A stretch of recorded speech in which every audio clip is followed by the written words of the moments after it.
ఇన్నారెడ్డి, నాకు ప్రధానంగా కనిపిస్తున్నట్టు ఇప్పుడే నేను స్టూడియోలోకి వచ్చే ముందు ఒక మిత్రుడు నాకు మెసేజ్ పెట్టాడు. సాయంత్రం 7 గంటలకు వచ్చి శుద్ధపూస కబుర్లు చెప్పి నీతి కబుర్లు చెప్తుంటే మంచోడు అనుకున్నాం. నిజంగానే ఇటువంటి బ్రోకర్ పనికి దిగజారాడా? అదే సందర్భంలో ఇంత నీచానికి దిగజారాడా? ఒక వ్యక్తిని ఇంతగా ఆయన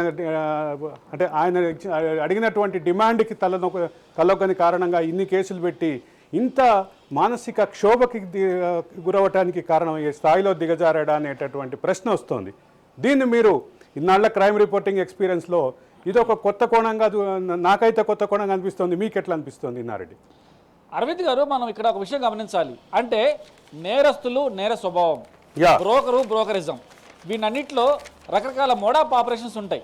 సో దీంట్లో సాంబశివరావు పైకి పత్తిత్తు, ఖచ్చితంగా నా మాట అనొచ్చు, పైకి పెద్ద మనిషిలా కనిపిస్తూ 7 o'clock లో ఆయన చెప్పే నీతి వాక్యాలు అంటే నిజంగా ఏదో పబ్లిక్ ఇన్స్పైర్ చేస్తున్నాను, మోటివేట్ చేస్తున్నాను చెప్తున్నాడు కదా.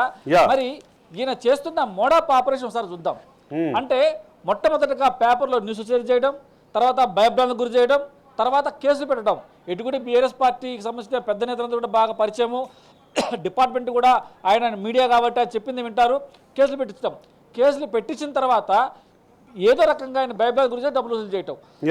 దీంట్లో అసలు ఈ డబ్బులు వసూలు చేయడంలో కూడా సాంబశివరావు ఫోన్ ట్యాపింగ్ గ్యాంగ్, దీంట్లో మనం ఫోన్ ట్యాపింగ్ గ్యాంగ్ అనుకోవాలి. ఆ గ్యాంగ్లో సాంబశివరావు కూడా ఒక సభ్యుడే.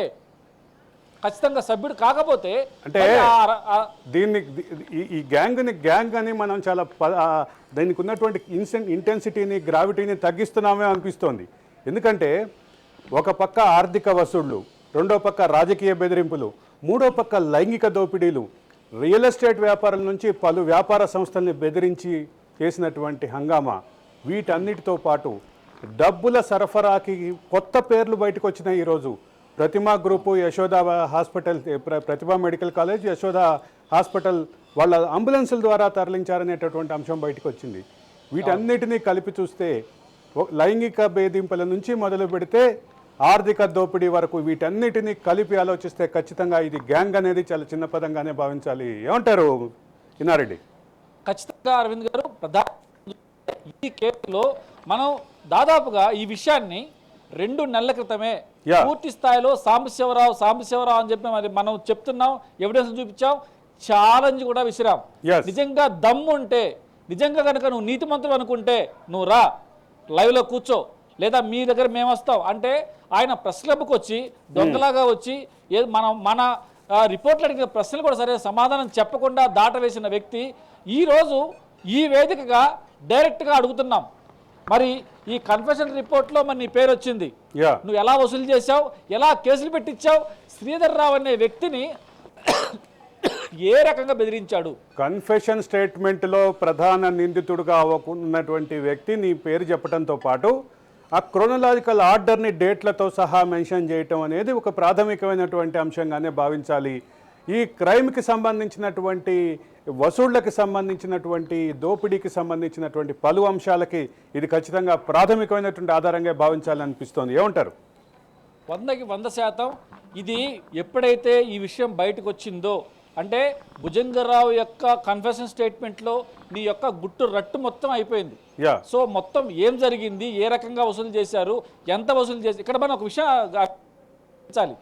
జనరల్గా ఏదైనా ఒక blackmailer, this is what is correct, ఎవరైనా ఒక బ్లాక్ మెయిలర్ ఏదైనా ఒక విషయాన్ని చూపించో, ఒక విషయాన్ని బూచిగా చూపించి బెదిరించో వసూలు చేసిన తర్వాత నీతిమంతుడైన జెన్యూన్ బ్లాక్ మెయిలర్ అయితే దాన్ని ఆపేస్తాడు.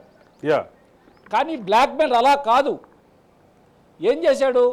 డబ్బులు వసూలు చేసిన తర్వాత కూడా బెదిరించాము, ఆయన ఫోన్ ట్యాపింగ్ చేశామని చెప్పని భుజంగరావు చాలా స్పష్టంగా తన కన్ఫరెన్స్ స్టేట్మెంట్లో పేర్కొన్నాడు. మరి దీన్ని ఏమనాలి? అంటే మనం చూసాం, చాలా మంది బ్లాక్ మెయిల్ చూసాం, బెదిరించాలు చూసాం, తర్వాత వసూలు చేశాం. నిజంగా ఏం చేస్తారంటే ఓకే మనం అనుకున్న టార్గెట్ రీచ్ అయింది, డబ్బులు వసూలు చేశాం, ఓకే అయిపోయింది, సో అందరితో కామ్ అయిపోతారు. కానీ సదరు broker cum blackmailer cum ఇంకా మీరు పేరు పెట్టుకోవచ్చు, ఇన్ని హార్డ్ వర్డ్స్ వాడుతున్నానంటే మరి భుజంగరావు చెప్పిన స్టేట్మెంట్లో విషయాలు అలా ఉన్నాయి. వసూలు చేశాం, తర్వాత దాంట్లో 13 కోట్ల రూపాయల కొలెక్టరల్ బ్యాండ్ వసూలు చేసాం, 2 కోట్లు సాంబశివరావు పోయినాయి. అవి కూడా చాలా వెరైటీగా అంబులెన్స్ ద్వారా కూడా షిఫ్ట్ చేశామని చెప్పి చాలా స్పష్టంగా చెప్పారు. ఇదంతా ఒక వ్యక్తి అయితే నాకు నచ్చని విషయం, తర్వాత దొంగలకు కూడా కొన్ని ఎథిక్స్ ఉంటాయి, బ్రోకర్స్ కూడా కొన్ని ఎథిక్స్ ఉంటాయి, బ్లాక్ మెయిలర్స్ కూడా కొన్ని ఎథిక్స్ ఉంటాయి. బ్లాక్ మెయిల్ చేసిన తర్వాత అనుకున్న డబ్బులు వస్తే వదిలేస్తారు. కానీ ఈయన ధనదహానికి అంటే డబ్బులు వసూలు చేసిన తర్వాత కూడా మేము ఆయన్ని వదలలేదు, ఆయన మీద కేసులు పెట్టాము, వేధించాము, ఫోన్ ట్యాప్ చేశామని చెప్పేసి కూడా చాలా స్పష్టంగా